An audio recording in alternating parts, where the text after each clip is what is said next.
मंत्री संजय शिरसाट यांच्या मुलावरती गंभीर आरोप हे करण्यात आलेले आहेत। फसवणूक केल्याचा आरोप विवाहित महिलेनं केलेला आहे। मानसिक आणि शारीरिक छळ केल्याचा गंभीर आरोप देखील करण्यात आलेला आहे। सिद्धांत शिरसाट यांनी आत्महत्येची धमकी देत लग्नासाठी दबाव टाकल्याचा आरोप देखील या विवाहितेनं केलेला आहे। लग्नानंतर जबरदस्तीने गर्भपात घडवून आणलेला होता असा दावा देखील या महिलेनं केलेला आहे। फसवणूक, धमकी आणि हुंडा प्रकरणी गुन्हा दाखल करण्याची मागणी देखील या महिलेनं केलेली आहे। राज्याचे सध्याचे कॅबिनेट मंत्री व छत्रपती संभाजीनगरचे पालकमंत्री संजय शिरसाट यांचे पुत्र सिद्धांत संजय शिरसाट यांच्यावरती एका विवाहित महिलेकडून हे गंभीर आरोप करण्यात आलेले आहेत आणि गुन्ह्याची नोंद करण्याची मागणी देखील करण्यात आली आहे। या संदर्भात अधिक माहिती देत आहेत आमचे प्रतिनिधी सचिन जिरे। सचिन, हे नेमकं संपूर्ण प्रकरण काय आहे आणि या महिलेनं काय आरोप केलेले आहेत? प्रथमेश, हा सर्वप्रथम तुम्हाला सांगू इच्छितो, हा प्रकरण उघडण्यात आला कसा, जे ॲडव्होकेट आहेत चंद्रकांत ठोंबरे यांनी ही नोटीस बजावली, त्यानंतर हे प्रकरण समोर आलेलं आहे। या प्रकरणामध्ये प्रामुख्याने असं आहे की सिद्धांत शिरसाट जे माजी नगरसेवक आहे आणि मंत्री संजय शिरसाट यांचे चिरंजीव 2018 सोशल मीडियाच्या माध्यमातून जी चेंबूर येथील जी पीडिता आहे तिच्याशी ओळख झाली होती। त्यानंतर ओळखी वाढत गेल्या आणि वृद्धिगत झाल्या। त्यानंतर त्यांचे प्रत्यक्ष भेटी देखील झाल्या होत्या। त्यानंतर त्या दोघांनी लग्न देखील केलं। मात्र त्यानंतर सिद्धांत शिरसाट हे तिथे राहत नव्हते, त्यामुळे दोघांमध्ये वाद होते। त्यानंतर भावनिक ब्लॅकमेल करत लग्नासाठी देखील दबाव टाकण्यात आल्याचं देखील त्या नोटिशीमध्ये म्हणण्यात आलेलं आहे। त्यामध्ये दोघांमध्ये लग्न देखील झालं आहे, मात्र सिद्धांत शिरसाट हे तिथे राहत लावला, त्यांना देखील ती महिला राहत नसल्याने त्यानंतर आता ही छळ, शारीरिक आणि मानसिक छळ केल्याचा आरोप या नोटिशीमध्ये करण्यात आलेला आहे। त्या जी पीडिता आहे त्यांच्याशी देखील आपण संपर्क साधण्याचा प्रयत्न केला, मात्र संपर्क होऊ शकलेला नाहीये।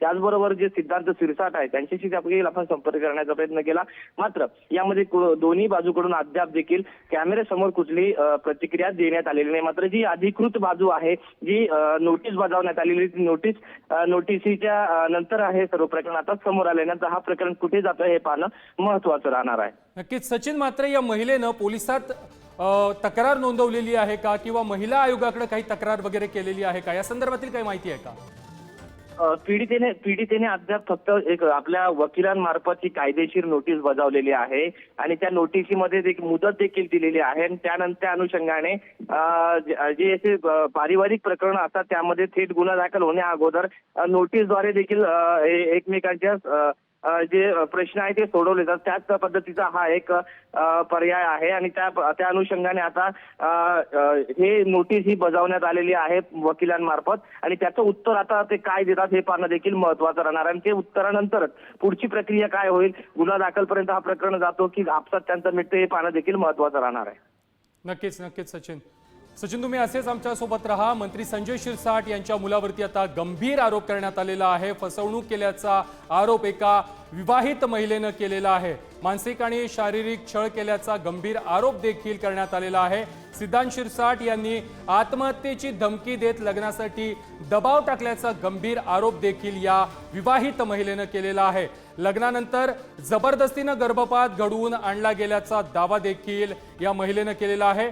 फसवणूक, धमकी आणि हुंडा प्रकरणामध्ये गुन्हा दाखल करण्याची मागणी देखील आता या महिलेनं केलेली आहे। त्याचबरोबर कायदेशीर नोटीस देखील तिनं सिद्धांत शिरसाट यांना बजावलेली आहे।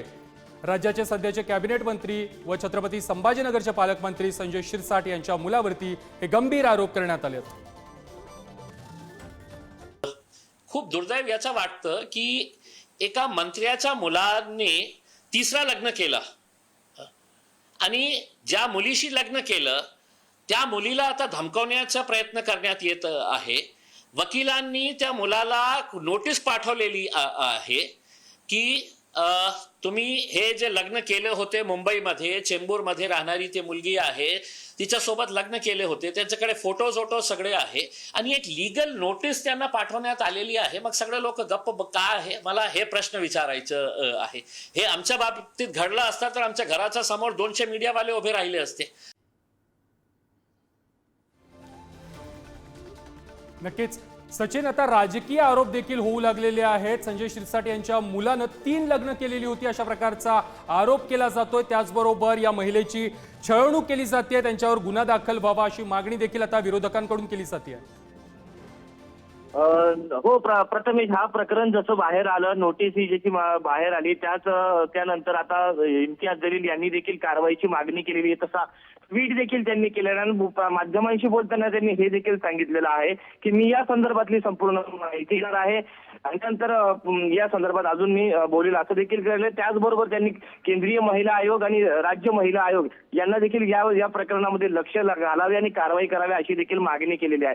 जर आपण या नोटिशीमधलं जर मजकूर पाहिला तर त्या नोटिशीमध्ये सांगितलेलं आहे की यामध्ये लग्न केलेलं आहे, लग्न म्हणजे लग्न केलेलं आहे असं देखील या नोटिशीमध्ये म्हटलेलं आहे. त्या अनुषंगाने जर याचे जे फोटो आहेत ते देखील जे ऍडव्होकेट आहेत ते सांगतात की आमच्याकडे संपूर्ण पुरावे आहेत आणि यामध्ये नोटिशीमध्ये अजून एक उल्लेख आहे की कानफटीला बंदूक लावण्यात आली अशा पद्धतीचे जे या नोटिशीमधून जे म्हणण्यात आलेलं आहे आणि त्यांच्या वकिलांचं जे म्हणणं आहे की आमच्याकडे संपूर्ण यांचे पुरावे आहेत. या एकंदरीत हा प्रकरण आहे फॅमिलीचा. जर आपण पाहिलं तर जर खरंच यांचं लग्न झालं असेल तर हा एक कौटुंबिक आपण मानू शकतो आणि त्यानंतर या कौटुंबिक अशी जी प्रकरणं असतात ते पती पत्नींच्या सामंजस्याने मिटतात देखील. मात्र आता हा प्रकरण खरंच लग्न झालेलं आहे का किंवा ही महिला कोण आहे हे जी महिला समोर आल्यानंतर आणि शिरसाट यांनी त्यांची या प्रकरणावर प्रतिक्रिया दिल्यानंतरच स्पष्ट होणार आहे. मात्र सध्या जर आपण पाहिलं तर कायदेशीर नोटीस ही सिद्धांत शिरसाट यांना बजावण्यात आलेली आहे आणि त्याला उत्तर सिद्धांत शिरसाट काय देतात ते पाहणं देखील महत्त्वाचं राहणार आहे. प्रथमेश. नक्की सचिन, धन्यवाद तुम्ही दिलेल्या सविस्तर माहिती संदर्भात.